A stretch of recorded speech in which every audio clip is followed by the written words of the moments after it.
Hello, dear listeners of the Mad Scientist Podcast. I'm your host, Chris Cogswell, here with my co-host, Marie Mayhew. Marie. What's going on? What's the story? How you doing? I'll tell you, next time, I know I say this like every single time we go in deep on a subject. Next time we have to do butterflies and rainbows and kitties again, man, because this is like intense. Yeah. The stuff on the Unabomber is intense, and it's like, it's dark and it's intense. It's really, really fascinating. And it's also, again, it sort of makes you question a lot of the stuff that was happening at this time period, but then even still now, as if we need to question anything else in today's modern society. Got this on top of it now. There's just so much there that makes There's so much there. Yeah, that just makes it hard to just makes it hard to wrap your head around kind of the testing that we did, the way that science has kind of progressed, and kind of, we think about we're standing on the shoulders of giants when we're in science, but in some ways too, we're not all those giants were friendly. Not all those giants were good people. So it's seeming like less and less.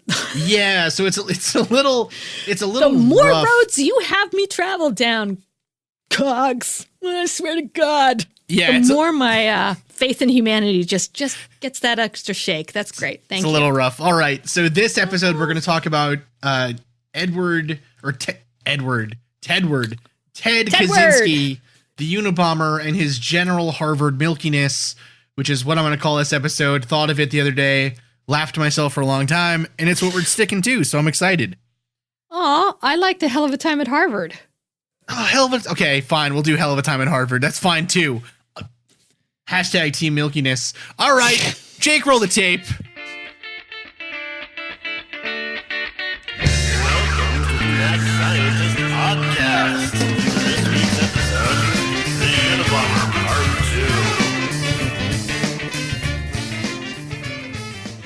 2. Okay, so Marie. So Chris. Unabomber goes to college, baby's day out.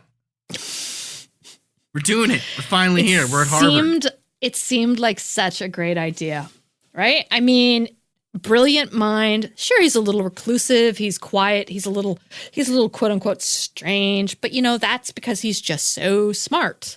Right. So let's, he's 16. Let's send him to, he's got a scholarship to one of the most prestigious universities in the world. Why wouldn't you do that? Right. Well, it's funny. It's funny in doing the research for this.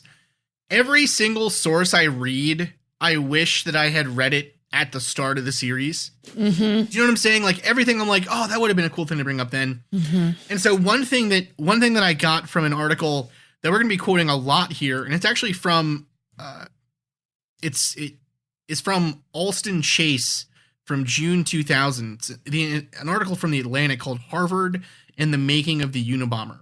Right.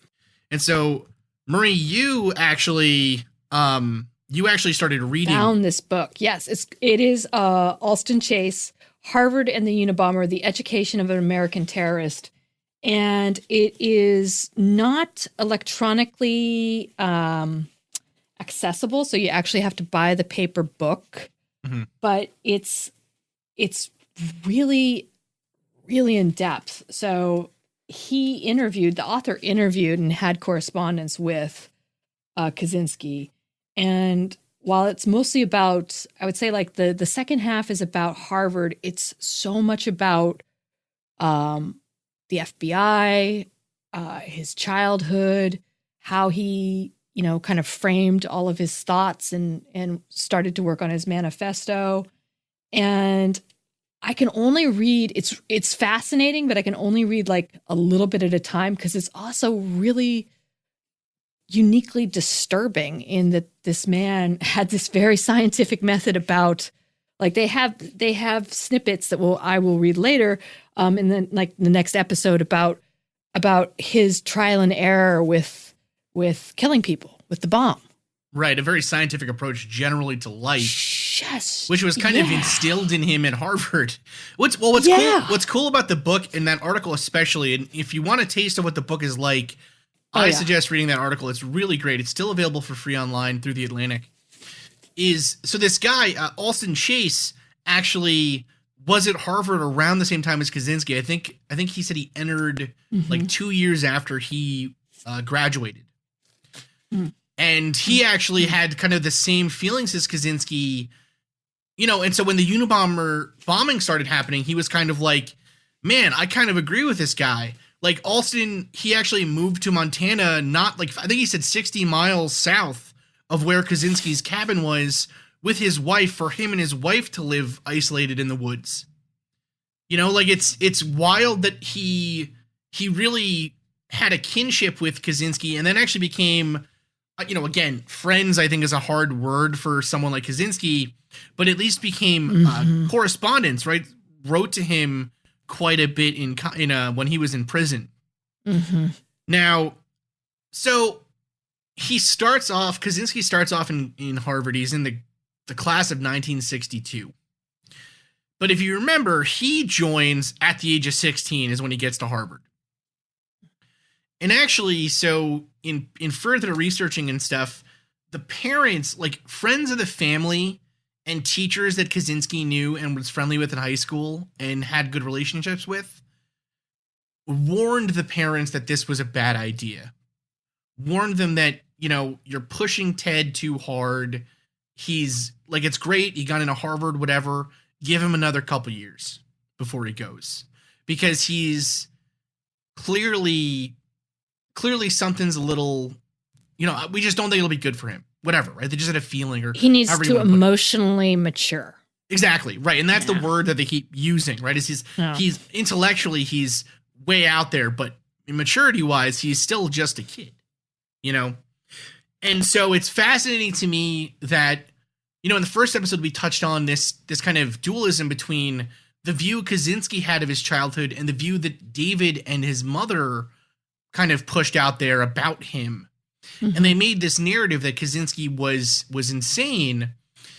But then in reading quotes from his teachers and his friends in high school last episode, and then even towards in Harvard, the evidence almost for Kaczynski's point of view towards his childhood kind of starts to add up, which to me was a little shocking. I didn't expect it to kind of build as strong a case in my own mind, I guess, and at least for the idea that he was being pushed out there before he was ready. Right. And now whether or not that was happening because of his parent, his view is that this was happening because his parents only cared about his brain, only cared about, showing the neighbors and being the best family, right? Being the most prestigious family in the block. Our son went to Harvard at 16, right? Versus a family that just genuinely didn't know how to deal with a kid who was a genius. But so... Yeah, I mean, I agree with you. I think really quickly, I think that's where you go back and forth on, because it's still like, well, how accurate is any one view, right? How accurate is his view on his own life and his own being? Because he's not, I would say he's not the most reliable narrator either, right? Like his parents and his family were like, hey, this is, again, they didn't necessarily have a prideful or boastful when, I think it's like it meets somewhere in the middle is what I imagine is actually closer to the truth. Because if you read it from him, he's like, and the accounts that people are like, hey, he's not ready for this yet. But I don't know. I also think, well, it's like you think that it's like in their best interest. It's not it's from what I was reading on in the other book that his brother wrote, it was really that they wanted what was best for him. And they just thought that, like anything else, he will adapt, or maybe will even help him adapt more. But then you read like that this was about their ego and about them wanting to be the most, again, the most prestigious, and this will bring prestige to his family. And it's like that sort of back and forth. I mean, I can imagine. Well, it's kind of what all it's like kind of him, right? It's kind of what all kids with parents who really want them to succeed. It's what it's the stage parent story, right? It really is. You know what I mean? He's Macaulay Culkin with bombs. Not to say Macaulay, we don't know about Macaulay Culkin's upcoming plans just in case. Macaulay Culkin with bombs. So I think we have a new I think we have a t-shirt. Oh my goodness, yes. So it's at least a sticker. No, so he joined the school in 1958. And so parents were asked to profile their children in little like snippets. And so Wanda, his mom, wrote, quote, "Much of his time is spent at home reading and contriving numerous gadgets made up of wood, string, wire, tape, lenses, gears, wheels, etc. that test our various principles in physics. His table and desk are always a mess of test tubes, chemicals, batteries, ground coal, etc. He will miss greatly, I think, this browsing and puttering in his messy makeshift lab." End quote. It like sounds like my kind of childhood, but it doesn't, he's going to miss his friends. He's going to miss his family, right? He's not going to miss his friends or family. He's going to miss his batteries and coal. Yes, but he's looking forward to the chance to maybe get his hands on some high-grade plutonium. Yeah, maybe. You know what I mean? It's like, oh Lord. So originally when he goes to Harvard, he majored in physics, but then he switched over to mathematics. But at Harvard, he didn't particularly excel. Right? He maintained a B average, which, I mean, still, a 16-year-old at Harvard with a B average, heads and shoulders smarter than I am, right? Like, that kid's killing it right now. But he spent a tremendous amount of his time studying. He didn't really make close friends, but did have some kind of friends, just generally, like again, shallow kind of friendships. So he lived in a building.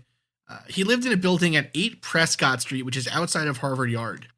And this was a building that was designed specifically for what at the time was known as precocious undergrads, but which, he lived in the freak dorm, right? Like he lived in the dorm for weirdos. He lived in the dorm of young kids, of kids from poor families, of, kids from places that made them not fit into the kind of waspy New England culture of entitlement and prestige and privilege, really, that Harvard had at the time, especially before it really tried to bring in more students of, from different communities. Right. And so his roommates talk about how strange he was. They say he played trombone at all hours of the night, but they say he was pretty good. But when he was studying, he would rock back and forth rhythmically. And the noise it made would like drive them crazy. Right. But again, there's a clear shift in his way of behavior from freshman year to sophomore year and after. And that's kind of what comes into these experiments. But so this is a quote from The Atlantic. It's kind of a long quote, but this Atlantic article is really great. So there's going to be a couple long quotes. Quote, "Much has been made of Kaczynski's being a loner and of his having been further isolated by Harvard's famed snobism. Snobism was indeed pervasive at Harvard back then. A single false sartorial step could brand one an outcast, and Kaczynski looked shabby. He owned just 2 pairs of slacks and only a few shirts. Although he washed these each week in the coin-operated machine in the basement of the house next door to 8 Prescott, they became increasingly ragtag. But it is a mistake to exaggerate Kaczynski's isolation. Most public high schoolers at Harvard in those days, including Kaczynski, viewed the Tweety in crowd as so many buttoned-down buffoons who did not realize how ridiculous they looked. And the evidence is that Kaczynski was neither exceptionally a loner nor, at least in his early years at Harvard, alienated from the school or his peers. Harvard was a tremendous thing for me," Kaczynski wrote in an unpublished autobiography that he completed in '98 and showed to me. "I got something that I had been needing all along without knowing it, namely hard work requiring self-discipline and strenuous exercise of my abilities. I threw myself into this. I thrived on it.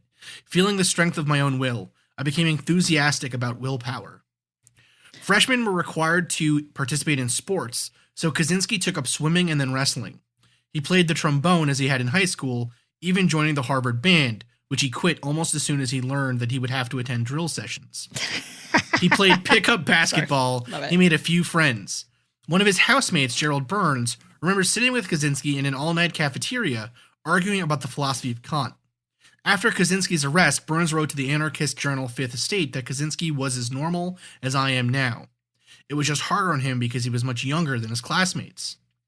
And indeed, most reports of his teachers, his academic advisor, his housemaster, and the health services staff suggest that Kaczynski was in his first year at Harvard entirely balanced, although tending to be a loner.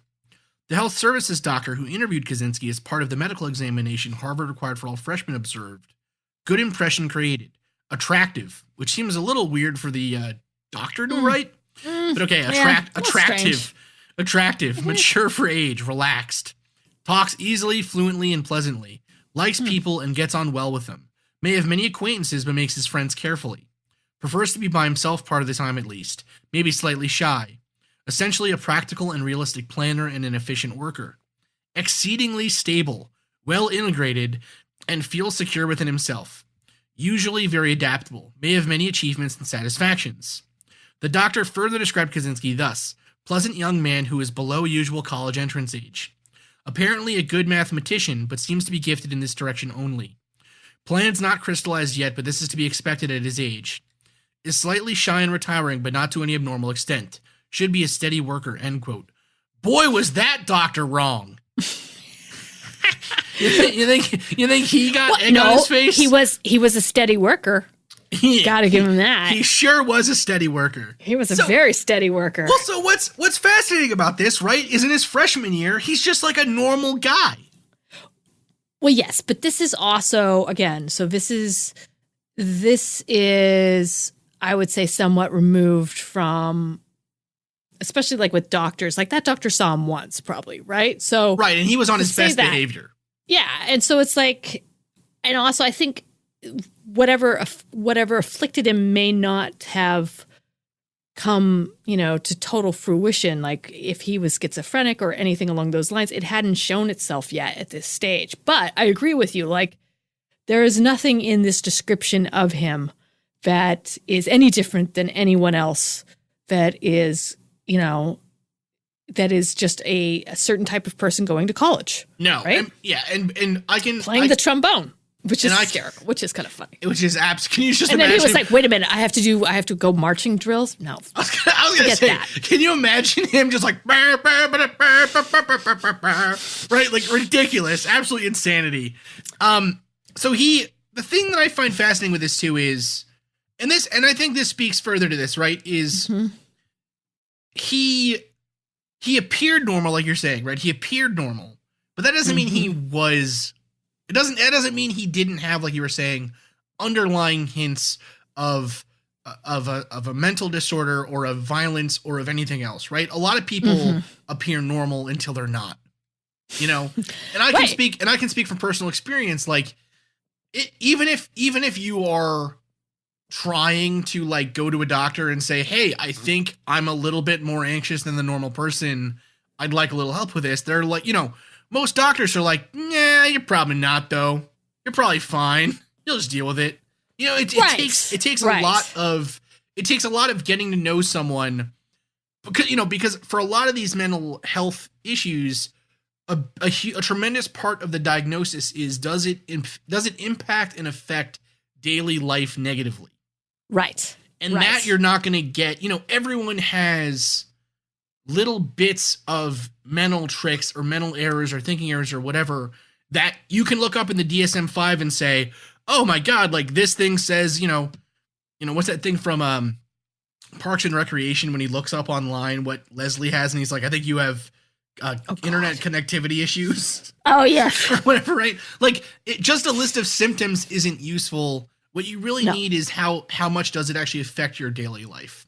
And so anyways, yes. I thought that was I thought those quotes from the doctor were fascinating because, looking back on it, like I wonder if that doctor was like, I wonder where those notes are. I'm gonna pencil in the Atlantic. Yes. I'm gonna pencil in something like he smells like gunpowder. I don't know what. Well, especially at this time, somebody going to Harvard that was such a high achiever wouldn't necessarily be associated with mental illness. No, they would not. I mean, this general wasn't a diagnosis that you would be like looking for. No, you just weren't looking for it at all at this time in a lot of ways. Like, he was well dressed. He came from a good family. he had this, this outer veneer of quote unquote normalcy. If anything, he was gifted. He's just a little quiet. No, right. So it's like, it couldn't be anything wrong with him. There's everything right with him, right? It's the late 50s, early 60s. If he had walked in there with a marijuana, with smelling like weed, they would have been like, he's a communist reactionary. He's a communist, or if he had maybe brought in an African American girlfriend, they would have had an issue with that. That would have been abnormal. But and he looked mature, right? Too. He was tall. He looked mature, handsome, again, fluent and pleasant. Until you're not. Until you're not. So what's really interesting with this Atlantic piece and the book is that because the author went to Harvard at the same time, they're able to kind of develop a overview of kind of what it was that Ted was taught there. And so again, we got to remember this is the late 1950s, early 60s, right? This spans from 58 to 62, his years at Harvard.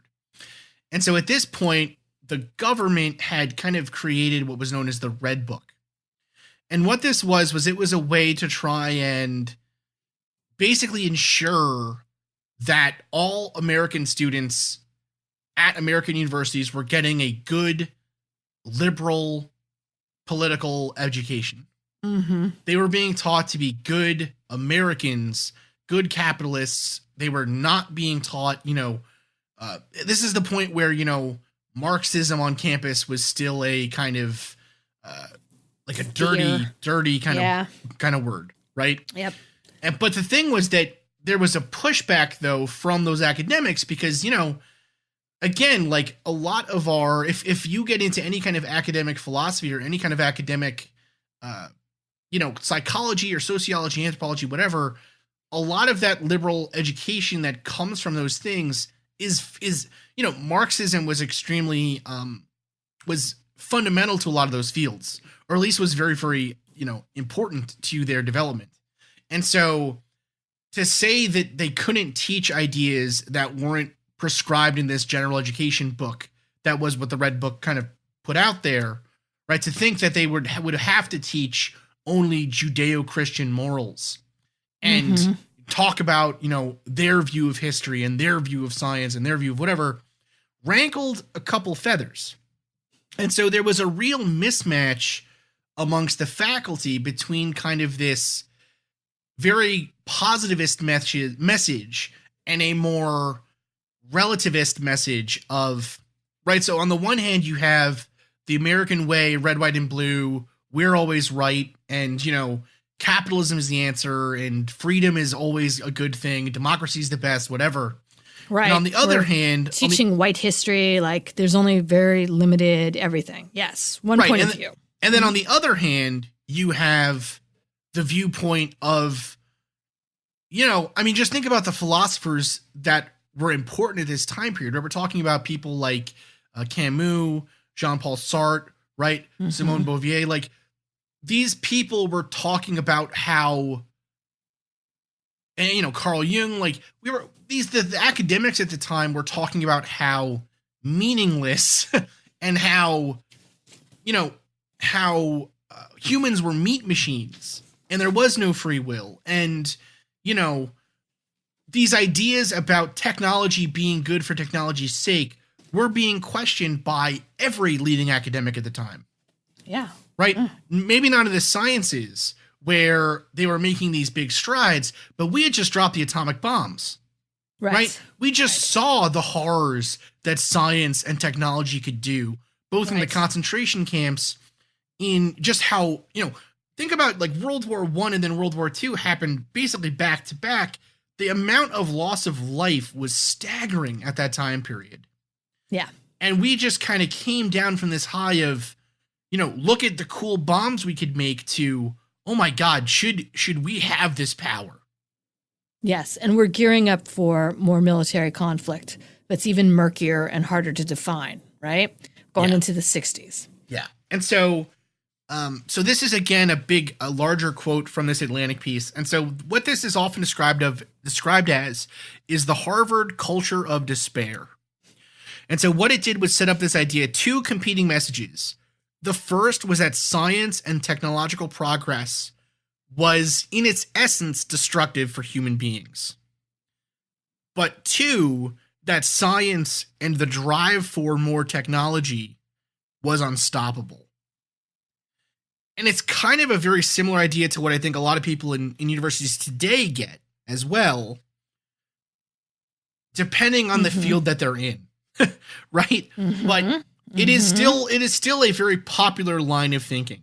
So this is again a quote from this. So quote, "What impact did this reading have on us? Speaking as a former college professor, I can say that most curricula have absolutely no effect on most students. But readings can have a profound effect on some students, especially the brightest, most conscientious, and least mature. Certainly, the intellectual climate generated by Gen Ed informed Kaczynski's developing views." And so, sidebar, Gen Ed was the catch-all phrase for this kind of general education in liberal arts that was supposed to be given to all students. And so anyone in the United States has taken Gen Ed classes. They're still a thing. They've changed a little bit, right? I know I took a lot of Gen Ed classes. I know a lot about Renaissance core curriculum. art. Yes, core curriculum. It's to try and make you a well-balanced individual, if you will. Exactly. So, okay. You did not, and by the way, you did not take Renaissance. You do not know anything about Renaissance art anymore, do you? No, but I did take a course on it though, but I did not, again, like this guy says, most curricula have absolutely no effect on most students, Marie. I was most students. All right, quote, "Certainly the intellectual climate generated by Gen Ed informed Kaczynski's developing views. The Unabomber philosophy bears a striking resemblance to many parts of Harvard's Gen Ed syllabus. Its anti-technology message and its despairing depiction of the sinister forces that lie beneath the surface of civilization, its emphasis on the alienation of the individual and on the threat that science poses to human values, all these were in the readings. And these kinds of ideas did not affect Kaczynski alone. They reached an entire generation and beyond. Gen Ed had more than an intellectual impact. According to a study of Harvard and Radcliffe undergraduates that included Kaczynski's class of 1962, conducted by William G. Perry, Jr., the director of the university's Bureau of Study Council, the undergraduate curriculum had a profound impact on the emotions, the attitudes, and even the health of some students.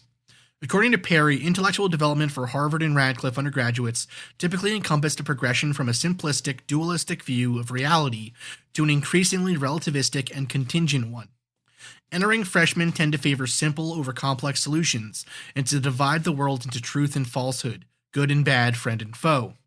Yet in most of their college courses, especially in the social sciences and the humanities, they're taught that truth is relative. Most accept this, but a number cannot. They react against relativism by clinging more fiercely to an absolute view of the world. To some of these students, in Perry's words, science and mathematics still seem to offer hope. Nevertheless, Perry wrote, regression into dualism is not a happy development, for it calls for an enemy. Dualists in a relativistic environment tend to see themselves as surrounded. They become increasingly lonely and alienated. This attitude requires an equally absolutistic rejection of any establishment, and can call forth in its defense hate, projection, and denial of all distinctions but one, Perry wrote. The tendency is towards paranoia. As is evident in his writings, Kaczynski rejected the complexity and relativism he found in the humanities and the social sciences. He embraced both the dualistic cognitive style of mathematics and Gen Ed's anti-technology message. And perhaps most important, he absorbed the message of positivism, which demanded value-neutral reasoning, and preached that, as Kaczynski would later express it in his journal, there was no logical justification for morality, end quote. That's fascinating. So to kind of break this down a little bit more for the listeners, right? There's this distinction they're making between dualism and relativism. Dualism is the idea that things are that there is moral. No, so that's relativism. So dualism is. Sorry. Yes. Sorry. Okay. Black or white. Yeah. Dualism is there's moral and amoral. And so that would be things like philosophers say, like, it's basically imagine the world of most dogmatic religions, right? Yes. It's an idea that there are clear-cut good guys and bad guys in the world, and that some of us do good and some of us do bad. Yes. Relativism says that morality is all relative to the society and the conditions that you're near or in. Right? So for instance, an example of this would be you're a starving kid on the streets of some city and you steal a loaf of bread. The dualist would say that you are amoral always. You should never steal because it's an absolute moral choice. Right. Whereas the relativist would say you're starving, you needed to survive.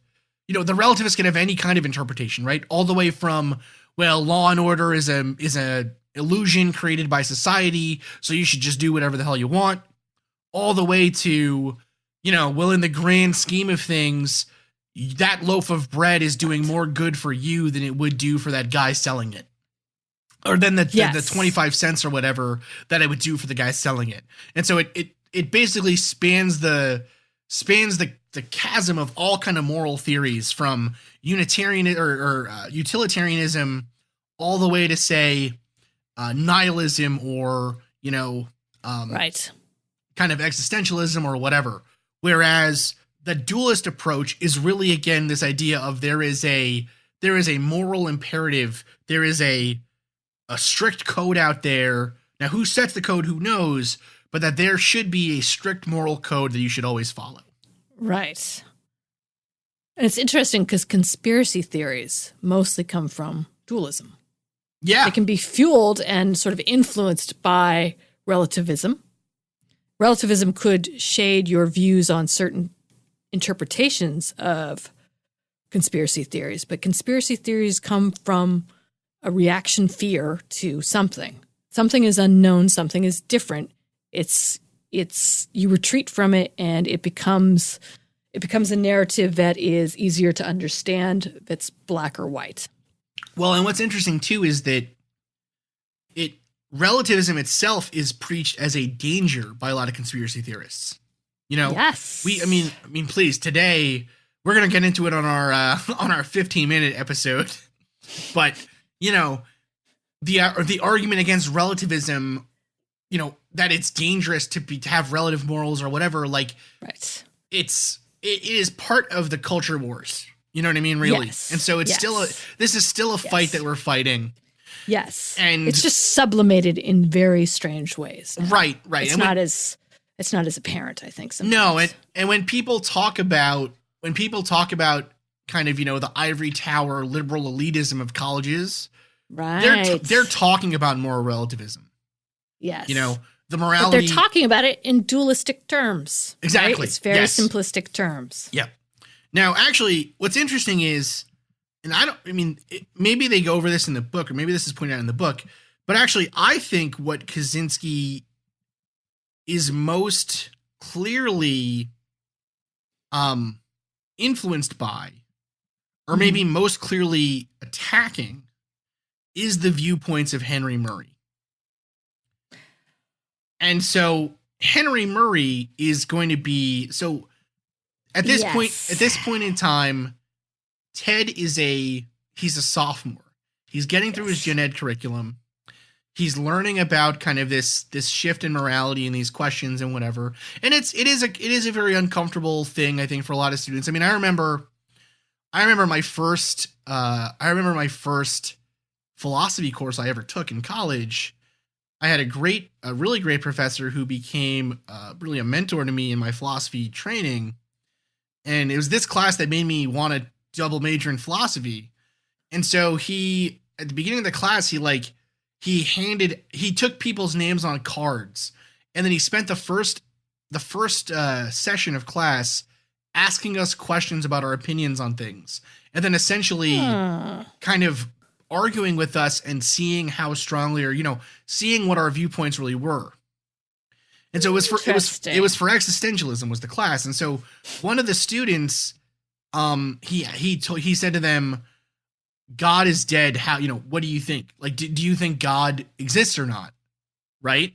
Mm-hmm. And the student argued, you know, he's like, well, I'm a Catholic, or I'm a Christian. I was, you know, born, whatever. And just kind of giving, you know, the normal stuff, whatever.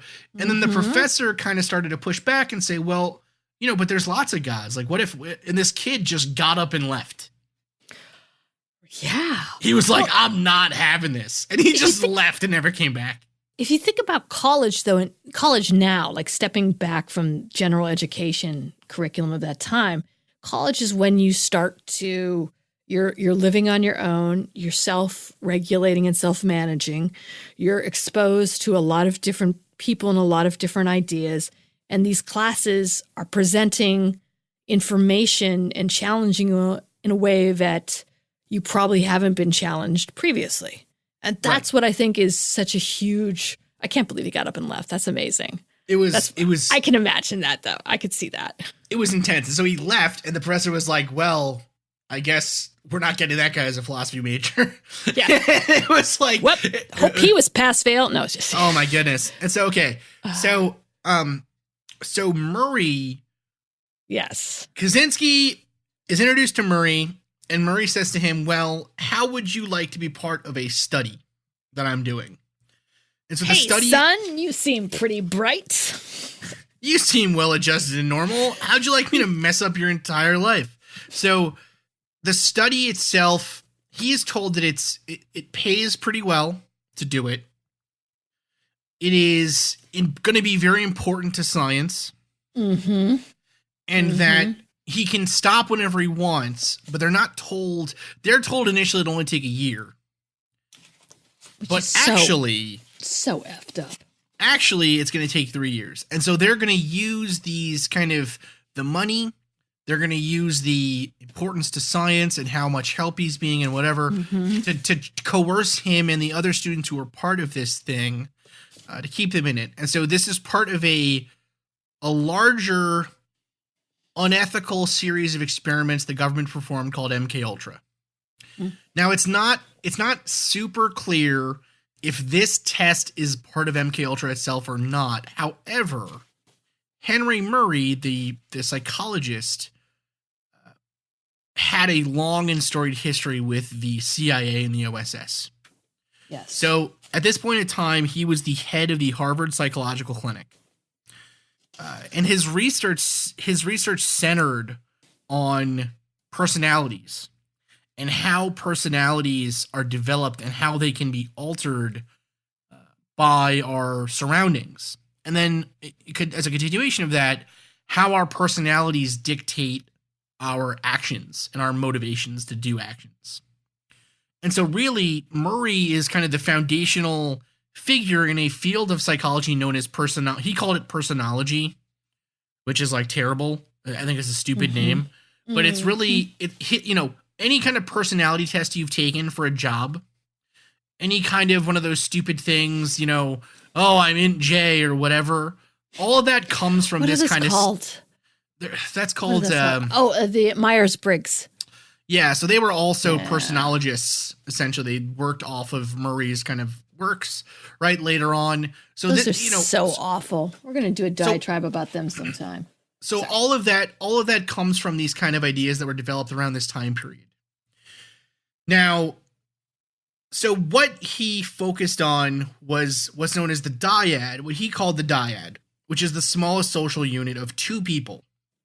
And how is it that this unit of two people, the smallest social unit, can affect the way that our personalities are shaped, are changed, and can we get to the center of someone's personality and thereby understand their motivations and how they will act in certain situations based on that interaction with another person. And so this work was of particular interest to the OSS, or the Office of Strategic Services. And so that is the original kind of version of the CIA. And so his first work for them actually was to try and develop a personality analysis of Adolf Hitler during World War II. And so actually that work suggested that Hitler would likely commit suicide, said that Hitler was likely homosexual, or at least had some kind of sexual quote-unquote difficulties. Deviancy. Yeah, something like fetishism or whatever, what homosexuality at that time was considered, something like that.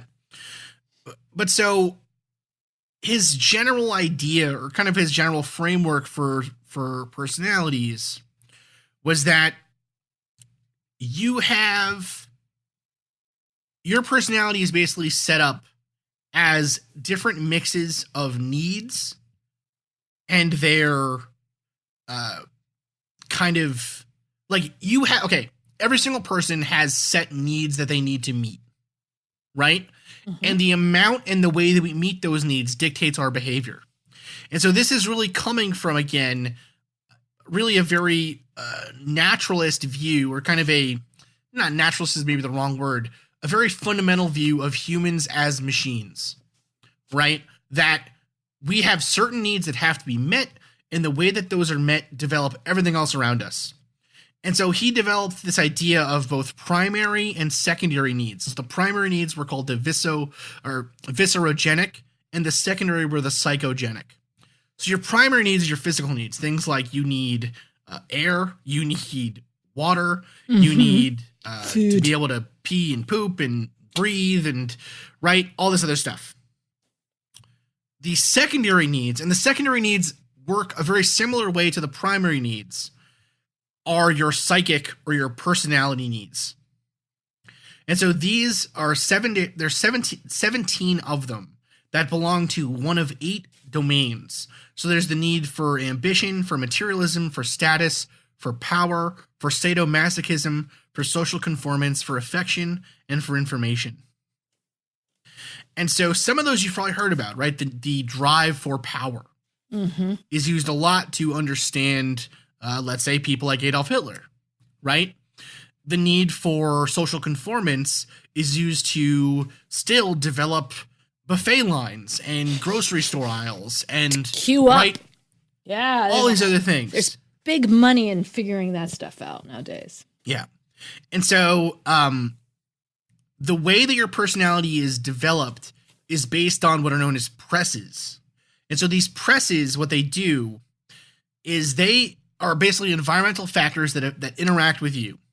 And then those presses determine which of your needs kind of gets clicked on, right? Or which need you want to fulfill. And so you're always going to be trying to fulfill that need in some way. And so it's the need and that press from the environment, and there can be many of them at once, that then dictate your behavior and your motivation to act. Yes. If that makes sense. It does. Right. We should just really quickly talk about why the OSS wanted to do this stuff. Like why MK Ultra was funded, why it was important. Like why does the government care about these things? Yeah, so the idea of these tests for Murray and why he was working with the OSS was that they wanted to develop in these studies a way to basically brainwash and obtain information from the minds of either their own people or captured spies. Yes. And how can we make people into building blocks to understand how well and how susceptible they are to like clandestine operations? Right. How can we build things? How can we motivate people if we take them down to these most basic needs and wants? What makes somebody loyal? What makes somebody act? What's going to actually make them a good soldier for something like this? So these are the stated goals of MK Ultra, and this is from a document that was found by what was the Churchill Commission, I want to say. Oh yeah. Churchill. Yep. Churchill Commission. So so these are the goals, right? So MK Ultra was set up to obtain substances which will promote illogical thinking and impulsiveness to the point where the recipient would be discredited in public. Substances which increase the efficiency of mentation and perception. Materials which will cause the victim to age faster, slower in maturity. Materials which will promote the intoxicating effect of alcohol. Materials which will produce the signs and symptoms of recognized diseases in a reversible way. Materials which will cause temporary or permanent brain damage and loss of memory. Substances which will enhance the ability of individuals to withstand privation, torture, and coercion during interrogation and so-called brainwashing. Materials and physical methods which will produce amnesia for events preceding and during their use. Physical methods of producing shock and confusion over extended periods of time and capable of surreptitious use. Substances which produce physical disablement. Substances which will produce a chemical that can cause blisters. Substances which alter personality structure in such a way the tendency of the recipient to become dependent upon another person is enhanced. A material which will cause mental confusion of such a type that individuals under its influence will find it difficult to maintain a fabrication under questioning. Substances which will lower the ambition and general working efficiency of men. Substances which promote weakness or distortion of the eyesight or hearing. A knockout pill, which can be administered via food or aerosols. And a material which can be surreptitiously administered, which in very small amounts will make it impossible for a person to perform physical activity. They were essentially trying to create, either through the use of drugs, through the destruction and deconstruction of someone's personality, or through other, torture, sexual torture, they were trying to find a way basically to both make their agents completely impossible to break and find a way to break the agents of another country. They wanted the control switch is how I look at it, right? They wanted the ultimate, how do we make these people do what we want them to do, whatever it is. I think an interesting thing to bring up at this point, one of the main drugs they used, LSD, we didn't talk about it earlier, but Timothy Leary was at Harvard. Harvard the same time. Yeah. He had some sort of interactions with Murray. Well, Murray was the head of the department, so his studies had to be Timothy, that's crazy. Sorry. No. So and so there's no, that's the thing with a lot of these things is that even say Kaczynski's records from these studies are still under seal. He was never able to receive them. The writer of this book was not able to get them. So it's still highly kind of held close to the chest. And there's still questions today about, look at the Cuba, the sound weapon, right? Or the supposed sound weapon, that one. Yeah, no, the sonic weapon. Yeah. The so-called sonic weapon. Yes. There's a lot of things still that people wonder, is this Could stuff? This be? Yeah. Is it still going on? And so in part of spycraft. Really quickly too, interesting thing about Timothy Leary. I mean, Timothy Leary had a lot of the same exposure that Kaczynski ended up going through. However, what happened to him was totally different. He became sort of a cultural icon for the 60s and 70s with tune in, turn on, and drop out, right? Yeah. That he was advocating not just leaving institutions like Harvard, but society in total. So still sort of that anti-establishment, anti-industrialism, anti-everything mindset. But a lot of what MK Ultra started to foster, and even I would argue the general education, was the hippie movement, right? Was the whole rebirth of this type of critical thinking. Which is hilarious because these things were set up specifically to try to, they were set up to control people, and it didn't work.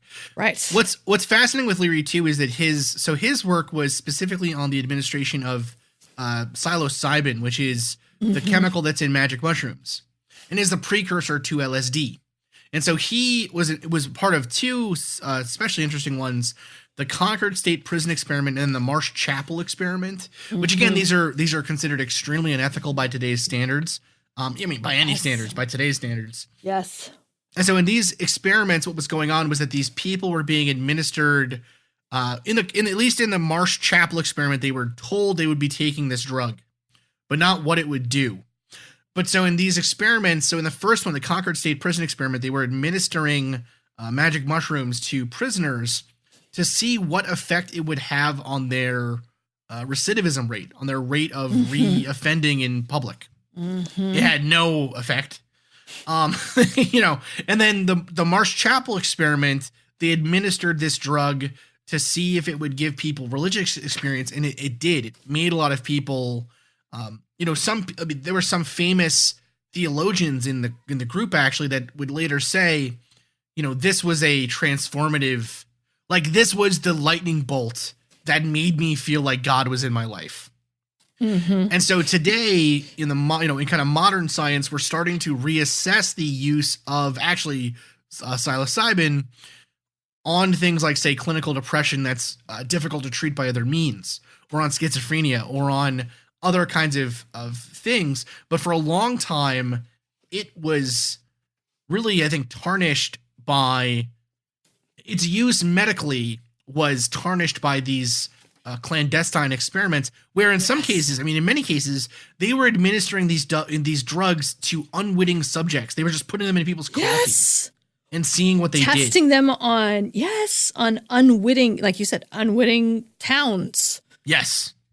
Absolutely inmates. It's crazy. But the thing too is, I think what they did not have an understanding of was, what are the long-term effects of these drugs? What if you start to mix them with other drugs? What happens? Like, I don't think that they had a very good roadmap. No, for any of that, because it is, in this book, in the Alston Chase book, he talks about how Murray was addicted to amphetamines. Well, yeah, you got Murray. He's the one that came up with, you don't get high on your own supply. He's the guy that wrote that. He wrote that. But I think that there is something very, just if nothing else, there is something very troubling about the person who is administering and working with college kids for 3 years being completely out of control on quote unquote illicit substances. Well, at the time, they still thought amphetamines were like, they thought this was like this was the pill that helped the Nazis, continue their work or whatever. Right. Like, whatever. We could do a whole episode. Blitzkrieg. It was we the Blitzkrieg. We could do a whole episode on amphetamines, not on amphetamines, about amphetamines. Well, we could do a whole episode on drugs. That would be hysterical. All right. So this is a quote. Our mothers listen to this show. We can't. They sure do. We shouldn't be doing that. So no electric Kool-Aid acid test for us, sir. Oh God. Okay. So Murray was, again, this test with Ted did not administer drugs. It was purely based on personality deconstruction. But so this is again a quote from that Atlantic article. So quote, Murray's interest in the dyad, which again, if you remember, is that social unit of two people, however, may have been more than merely academic. The curiosity of this complex man appeared to have been impelled by two motives, one idealistic and the other somewhat less so. He lent his talents to national aims during World War II. Forrest Robinson, the author of a 1992 biography of Murray, wrote that during this period he flourished as a leader in the global crusade of good against evil. He was also an advocate of world government. Murray saw understanding the dyad, it seems, as a practical tool in the service of the Great Crusade in both its hot and cold phases. He had long shown interest, for example, in the whole subject of brainwashing. During the war, Murray served in the Office of Strategic Services, the forerunner of the CIA, helping to develop psychological screening tests for applicants and, according to Timothy Leary, monitoring military experiments on brainwashing. In his 1979 book, John Marks reported that General Wild Bill Donovan, the OSS director, called in Harvard psychology professor Henry Harry Murray to devise a system for testing the suitability of applicants to the OSS. Murray and his colleagues put together an assessment system that tested a recruit's ability to stand up under pressure, to be a leader, to hold liquor, to lie skillfully, and to read a person's character by the nature of his clothing. Murray's system became a fixture in the OSS. One of the tests that Murray devised for the OSS was intended to determine how well applicants withstood interrogations. As he and his colleagues described it in their 1948 report, Selection of Personnel for Clandestine Operations, Assessment of Men, the candidate immediately went downstairs to a basement room. A voice from within commanded him to enter, and on complying he found himself facing a spotlight strong enough to blind him for a moment. The room was otherwise dark. Behind the spotlight sat a scarcely discernible board of inquisitors. The interrogator gruffly ordered the candidate to sit down. When he did so, he discovered that the chair in which he sat was so arranged that the full strength of the beam was focused directly on his face. At first, the questions were asked in a quiet, sympathetic, conciliatory manner to invite confidence. After a few minutes, however, the examiner worked up to a crescendo in a dramatic fashion. When an inconsistency appeared, he raised his voice and lashed out at the candidate, often with sharp sarcasm. He might even roar, "You're a liar." Even anticipation of this test was enough to cause some applicants to fall apart. The authors wrote that one person insisted he could not go through with the test. They continued. A little later, the director found the candidate in his bedroom, sitting on the edge of his cot, sobbing. End quote. That's some good stuff. That is almost to the T the test that was done to Kaczynski. So this is a quote from a Mental Floss article that describes, I think, kind of very well the what happened in that room. And so this is by Stacy Conrad from April 3rd, 2015, again from Mental Floss. So it says, quote, "In the tests, Kaczynski and 21 other students were told to develop their personal philosophies on life.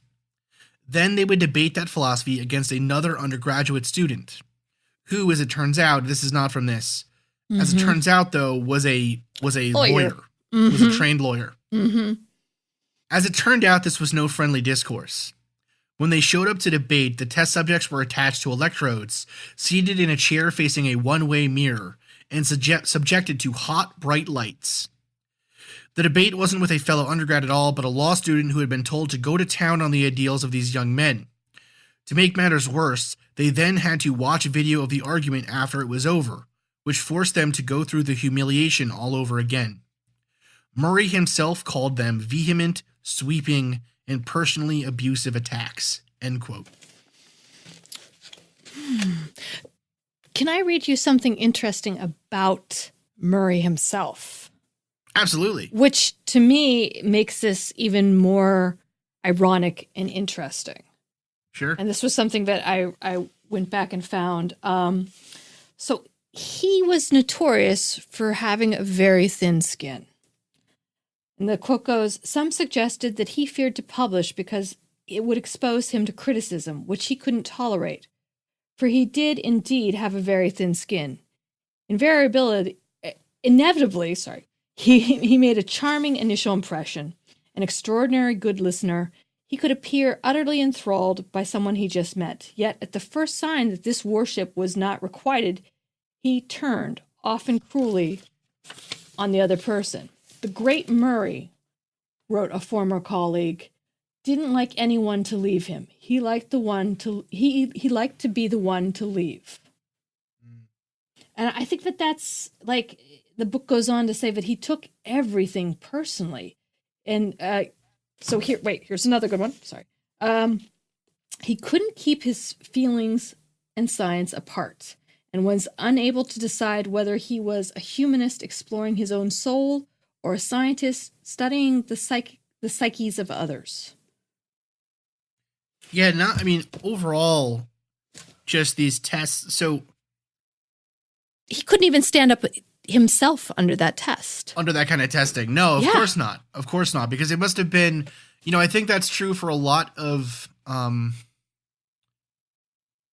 science is very personal, right? I mean, we like to think of it as, we say it a lot on the show, right? We like to think of it as this kind of separate thing from our personalities or our behavior, but really it is science. Not. Science and scientists are human, right? So, the idea that his ideas would have been greatly developed by his personal, the fact that he himself couldn't undergo this kind of evaluation probably had a lot to do with why he developed it in the first place.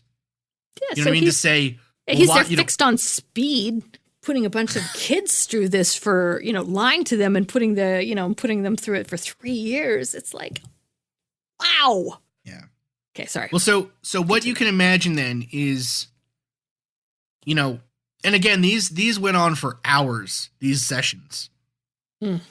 And you're under a hot light, you're strapped into a chair, you got this guy just berating you, just just picking apart all of your ideas about, you're stupid, you're silly, you're so naive to think this stupid thing, just tearing these students apart. And then afterwards, you have to watch your humiliation again. You can't leave the room, right? And this was all developed to see how you withstood torture, personality torture. And really, I think you see the effects of this, first off, distinctly in how Ted changed in Harvard after that point, but also in the way that his worldview gets crystallized into almost the antithesis of what Murray likely believed, right? And also taking into this, so again, this idea here about what Murray's idea was is, let's take the example of food, right? You have a need to take in food. And so you'll become hungry. And depending on the factors around you, you will develop different means of action to satisfy that need for food. So if you're near a river, maybe you'll go fishing. Or if you're in a forest, maybe you'll pick berries. Or if you're in an area where there's a lot of predation, maybe you'll scavenge. Or right? if you're in Chicago, you get a hot dog or pizza. Yeah. Or get inferior pizza to East Coast pizza. Oh, right? To New York pizza. Like maybe you do that. Cold. Maybe do that bad thing. Our own psychological warfare. So the idea with these psychic needs is that you also have psychic needs, like the need for affirmation. And so you will try to find some way to be affirmed, to be told you're good, to be told that you're doing a good thing, you're doing great, sweetie. You're going to try to find that need.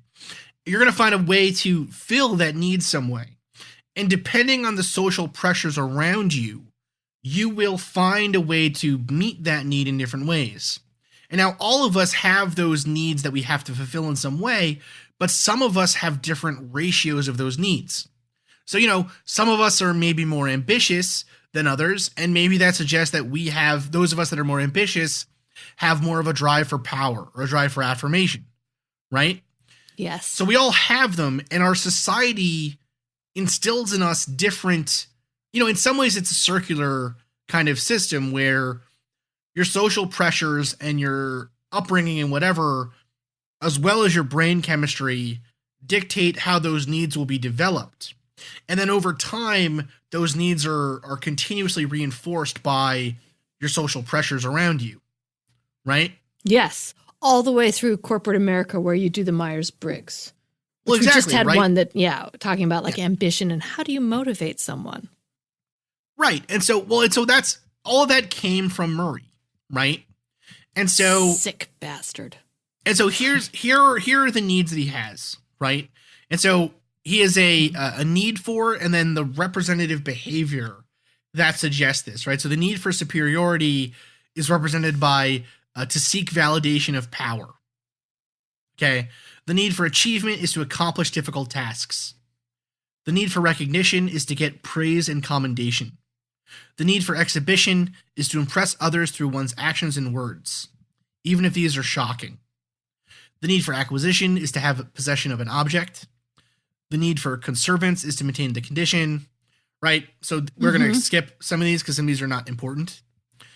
But so the need for infavoidance is to avoid failure and humiliation.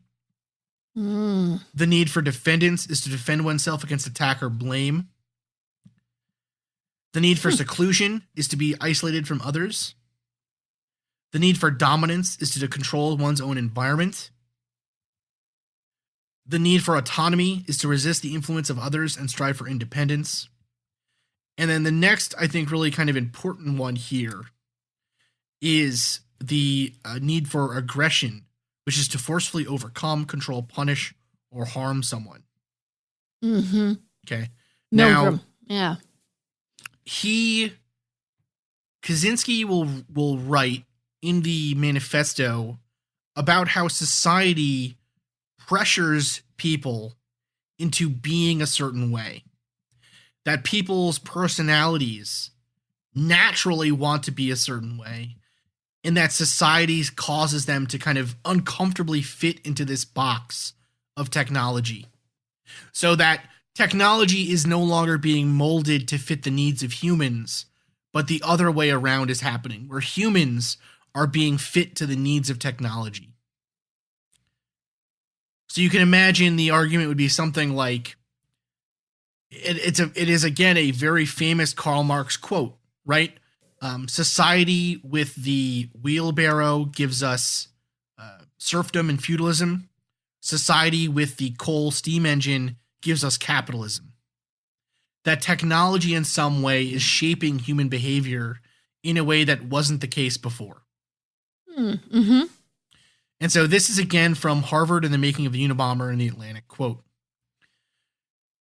"This evolution towards a civilization increasingly dominated by technology and the power structures serving technology," the manifesto argues, "cannot be reversed on its own because technology is a more powerful social force than the aspiration for freedom. And because while technological progress as a whole continuously narrows our sphere of freedom, each new technical advance considered by itself appears to be desirable. Hence, science and technology constitute a mass power movement, and many scientists gratify their need for power through identification with this mass movement. Therefore, the technophiles are taking us all on an utterly reckless ride into the unknown.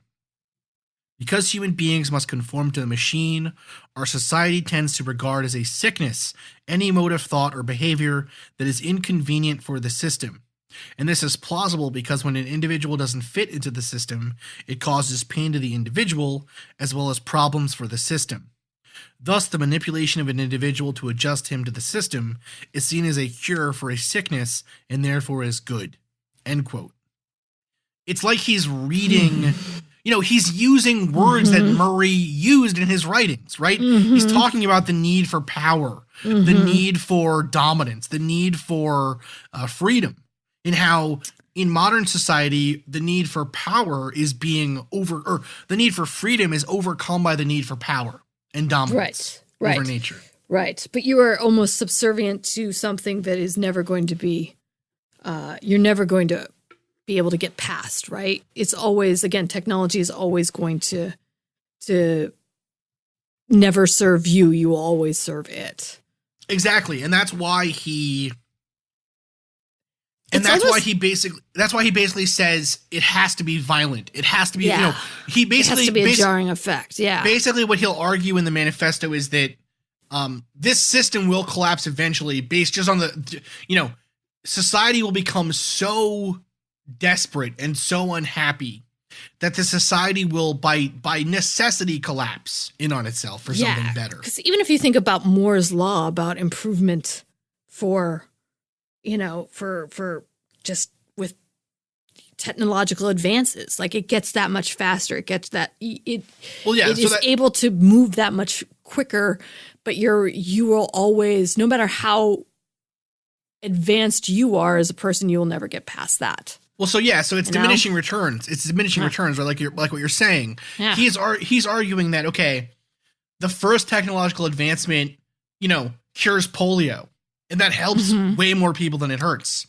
The new technical advancement, I get to see Kylie Jenner on my Facebook feed, and I get to sell my privacy, right? Like, the benefit, the cost and benefit. We've just turned a corner into arguing No, I'm just joking. No. But yes, I agree with you. The cost benefit of technology diminishes over time. And so his argument would be, and this is the argument again, like reading this from the point of view of someone who is anyone who's read any kind of philosophy, anyone who's really been involved in, say, like, just academic thinking, anyone who's gone to college could write the manifesto.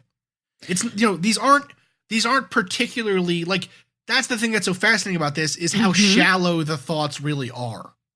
Do you know what I mean? Oh yeah, but I do also think that there is something to it. Like the interesting thing about Kaczynski was that he did predate like Silicon Valley, right? He predated sort of what we could see as technology actually surpassing good of people, even beyond like a singularity or something like that, right? It's like you said, like Facebook and privacy and things, and possible overturning of democracies. I mean, that's really what, he couldn't have foreseen, but he did in a lot of ways. I think too, interestingly, I don't know if his viewpoint in this manifesto is a rebuking of Murray as much as it is almost a springboard, or he's actually taken everything that this did to him and is just, double barreling it back on the system that was Harvard, on the system that let somebody come to power to do this. And I think that there is, before reading this and even having this discussion, I didn't give as much credence to this event as I am now. I think it's interesting that other people, it would be really interesting to find out, like, the dudes who weren't Kaczynski that went through this whole thing. Right. How do they turn out? How'd they turn out? They're all investment bankers. No, I'm joking. I don't know, right? What's Congressmen interesting, and investment bankers. What's interesting is, so I guess, first off, one thing first. I guess what I meant is that looking at it from today's point of view, it appears shallow. But you're right. At the time, he was basically part of the general. This was well within the realm of academic normalcy, right? This manifesto does not, the turn to violence is the part that makes it. The turn to violence is the part that makes it clear that he is, not well. Yes. Not well in the sense that any criminal is not well. Right. But the thoughts themselves at the time, and even today, at the time were still somewhat revolutionary and interesting and whatever, but today are very passé because this is the argument that we've, philosophers have been making this argument for the last 30 years, So anyways, this, and I think the other point that I wanted to make was, I think you're right that he's not necessarily, he's using Murray's ideas, right? He's clearly drawing from those ideas. And so I don't think he's trying to refute Murray's ideas themselves about the psyche and our personalities. What I think he's arguing against, I think Murray in some ways had the idea that, and maybe this is just a misreading of him, but I don't think he would have been involved in these tests about personality and everything else if he didn't believe that technology, the ends justified the means. Well, but you would be able to control someone, I think, is where he made the big mistake. Like, we're going to break MK Ultra and Murray, we're going to break someone down. And then we are going to be able to do whatever we want with them, and they're going to be controllable. I think that's the error in a lot of ways, because they broke someone down and they lost control over what this person was capable of doing. Right. Well, the idea that we could use these societal pressures and things on someone, Kaczynski's essentially saying, well, then I just won't be part of society. That's fine with me. And actually in the Netflix series about the Unabomber, the making of the Unabomber, he even mentions and we're going to get into this more when we talk about the FBI hunt for him and everything else. But he talks about, the perfect example of Murray's theories is you're driving home at night. It's 3 a.m. There's no one on the road. And you see a red light on the road in front of you. Do you stop at the red light? Why? Why would you? Right? There's no reason to stop at the red light. There's no cars coming. It's 3 a.m. You're the only one on this road. Right? You're not going to get caught. You're not harming anyone by going through the light, but most people won't. Most people will stay at the red light. And they'll feel bad if they go through the red light. Myself included, by the way. Oh, me too. Oh my God. Yeah, no. But that's society's coercive action on you. That's a pressure from society acting on your need for conformance, right? Or your need to be lawful. Yes, exactly. Me buying into the idea of the social good. I'm going to stop at this red light because if I don't, I could hurt someone else. Even if there's no one out there, I still will be responsible. Right, but I think that's a big part of the idea of the manifesto too, is that itself is just a story you're telling It's yourself. an illusion. Right. Yeah. Yes. So, all right. Been So imposed on anyways, me. we're going to break apart our own theory. We're going to break apart our own psyches next episode a little bit more. I'm But so, moving to Montana, people. So he freshman year, he's normal. The next 3 years he spends at Elliott House in a 7-person suite with a bunch of guys that come to know him as just a total weirdo. Right? Mm-hmm. So, and this is the thing too. These 7 people were like a ragtag group in this house full of the richest, preppiest people at Harvard. Yeah. Right? So this is actually a quote from one of his suite mates from the New York Times article that we've been quoting throughout the series. He goes, quote, "Ted's room had a good view of the river, but I never saw anybody live in such an unkempt place," Mr. McIntosh said. "In some places, the papers and such were a foot deep. That disturbed me, that someone could live in such filth. The worst part was when it began to smell. Maybe it was rancid milk." End quote. He becomes, like, his views on society, on wanting to become a recluse, on wanting to move out into the wilderness, are crystallized in this time period. That's without doubt. Yeah. That this is really the period that brings him out. And this difference between his freshman year and his continued kind of, almost dissolution into this other person that we would know as the Unabomber is, I think, is very, very fascinating. And so again, we can't say for certain, I don't think anyone can say for certain, and this is true of anyone's life, that this was the defining moment. Right? His mother thought it was hives. Other authors now think it is these tests on Henry Murray. Mm-hmm. Next episode, there's going to be something else that we'll point to. Who knows? Mm-hmm. But I mean, or was he always going to be the Unabomber? Right? Was this an inevitable thing that if it wasn't hives, if it wasn't this, if it wasn't that, he would have been this person? Or does this person exist in anyone and it just takes the right amount of coercion to bring it out? Right. The push to make you right. Yes. into this person. Or even, yes. Not us. We're fine. Oh, we're totally fine. So, okay. So then he graduates. 1962, he graduates. Hooray!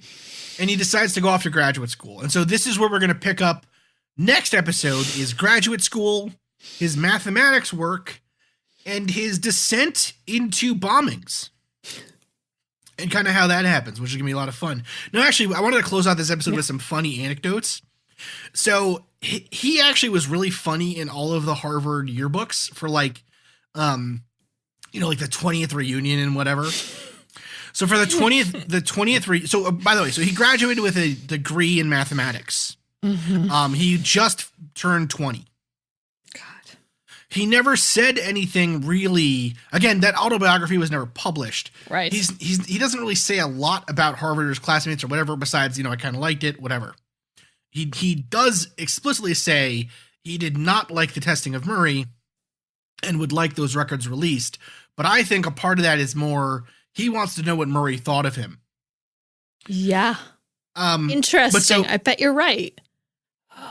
So for the 20th and 25th reunions of Harvard class of 62, he listed his address as 788 Banchet Pesh, Kadar Kel, Afghanistan. And then for the 50th reunion, while he was in prison as the Unabomber, he actually also wrote in about himself. So he wrote, Theodore John Kaczynski, home address number 04475-046, U.S. Penitentiary Max, P.O. Box 8500, Florence, Colorado. Occupation prisoner. House/dorm Elliott. Degrees, a Bachelor of Arts 62, a master's degree from the University of Michigan in 65, and then a PhD in 67.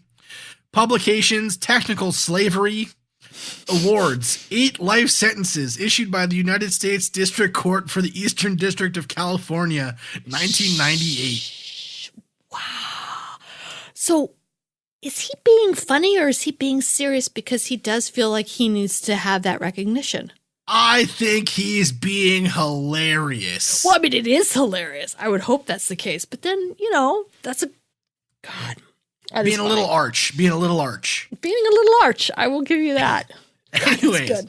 He He lost that milkiness. I will say this, there's no milkiness coming out of that Harvard grad. That milk curdled into a hard edge. It did, and it stunk up the joint, clearly. Jesus Christ. All right, dear listeners, thank you so much for listening to this episode of the Mad Scientist Podcast. We'll be back next week with another episode, 3 of 4 on the Unabomber. As always, this episode is copyright the Mad Scientist Podcast and Damn It Chippy Productions. Stay in school? Or move to the woods, I guess. I don't really know.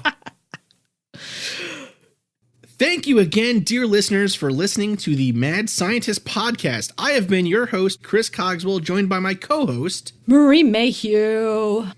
If you'd like to contact the show, please send us an email at themadscientistpodcast@gmail.com. That's all one word. You can also follow us on Twitter at Mad Scientist Pod or at Team Giant Squid for Marie. And of course, you can see us on Facebook, on Instagram, and all over the internet as the Mad Scientist Podcast. And again, our logo is the one with the pumpkin head, so it's easy to see. Mm-hmm. If you've enjoyed the show tonight, please consider supporting us on Patreon, where the money that you give to us will help us to promote this show further, to make it better, and just to spend more time making it. Because we love doing that. We do love doing that. Our logo was designed by Carrie Shaheen. Our web design is done by Desdemona Howard. Woohoo! And our sound design is done by Jake Cardinal. Thanks again for listening. Thank you. This has been a Damn It Chippy production.